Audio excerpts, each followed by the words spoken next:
อนนี้มาละโอเชียนพาร์คตอนนี้หลายเติมละหากระชากรถซาเต็มอัดคลิปที่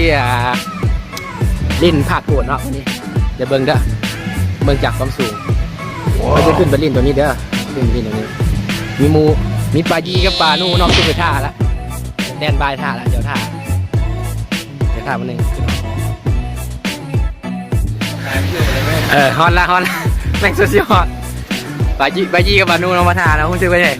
รอบที่2แล้วนี่ได้กล้ามขาแล้วสุลงก่อนเด้อเขาไปลงพร้อมกันเลยเอาไว้ขี่ไว้ให้กูลงก่อนหรือไปทางที่ผมให้ว่า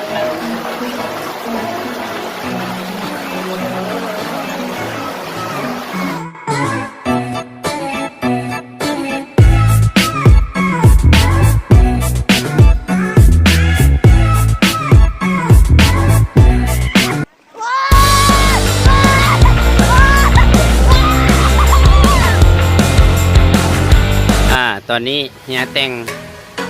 กับป่านูเนาะกำลังซีสไลด์ลงมาว้าวเตรียมตัวพร้อมแล้ว2 แอ่ง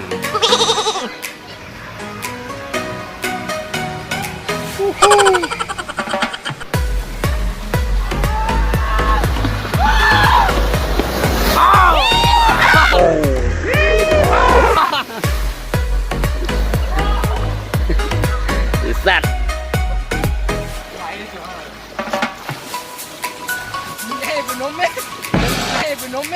เดินลิ้นอยู่ไหนดิโอเชียนพาร์ค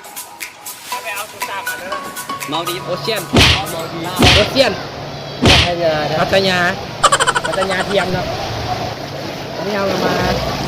หน้าขึ้นกันเบิ่งจากหน้าปลายีเนาะใส่หน้าตาขึ้นตลอดโอ้มามึงมีภาษามีลูกคาแค่นี้เดี๋ยวนั้นแมตช์75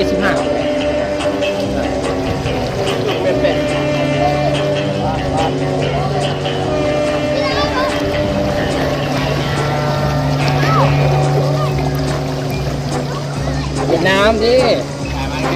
แล้วคนเบียดเนี่ย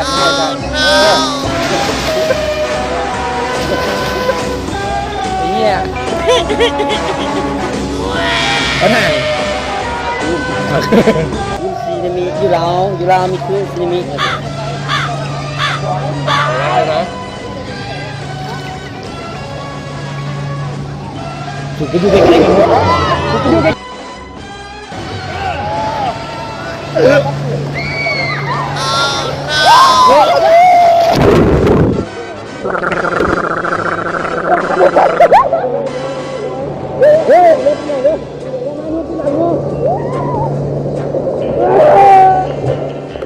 บุกไปเลย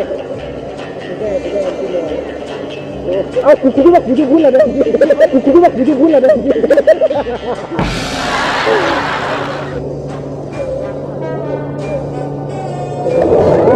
ระบายอะไรนี่ตื่นเลย